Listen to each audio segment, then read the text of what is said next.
Hello everyone, welcome to Anandam study classes और this is Kishan Anandam. और आज इस लेक्चर में बात करने वाले हैं हम लोग यूनिवर्सल एडल्ट फ्रेंचाइजीज़, और ये टॉपिक आज हम डिस्कस करेंगे और कुछ बेसिक इसके पॉइंट्स है वो डिस्कस कर लेंगे जिससे आपको कोई भी कन्फ्यूज़न नहीं होगा।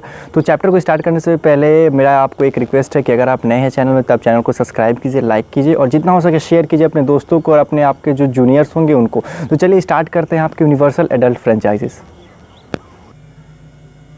चलिए स्टार्ट करते हैं यूनिवर्सल एडल्ट फ्रेंचाइज को। सबसे पहले हम समझेंगे इसका हिंदी मीनिंग। हिंदी मीनिंग बहुत कम ही जानते होंगे कि इसको हिंदी में क्या कहते हैं।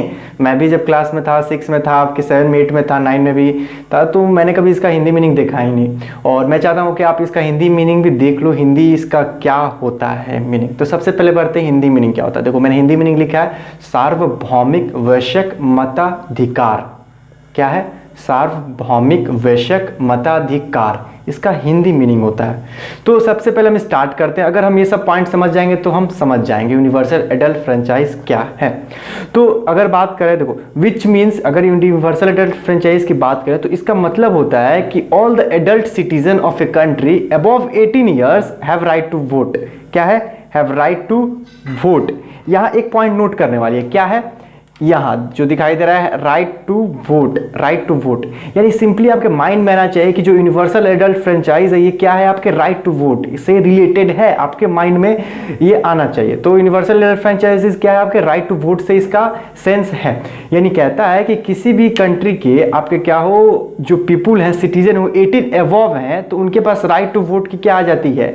एक तरह से राइट्स आ जाती है कि वो वोट डाल सकते हैं अबव 18। और इसमें और क्या है आपका? No discrimination is made on the basis of education, race, caste, religion, colour और जेंडर।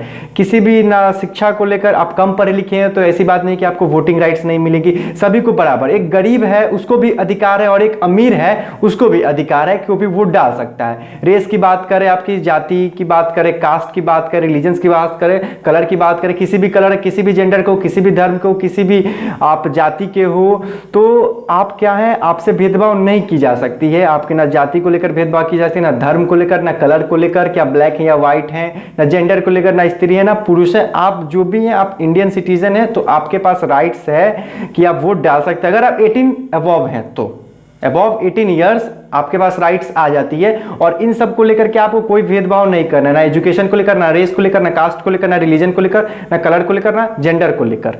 और नेक्स्ट पॉइंट पे बढ़ते हैं कि जो न्यूजीलैंड है, मैंने लिखा है 1893 क्यों लिखा? क्योंकि देखो जो यूनिवर्सल एडल्ट फ्रेंचाइज है ये 1893 में ही फॉलो हो रहा था फर्स्ट न्यूजीलैंड में फर्स्ट फॉलो हो रहा था 1893 में ही। जो न्यूजीलैंड है ये स्टार्टअप कर चुका था। ये एक तरह से ये फीचर्स दे रहा था, मतलब उस कंट्री में चल रहा था, उस कंट्री के लोग 18 अबव है तो उनके पास क्या था? राइट्स था कि वो दे सकते हैं आपके वोट।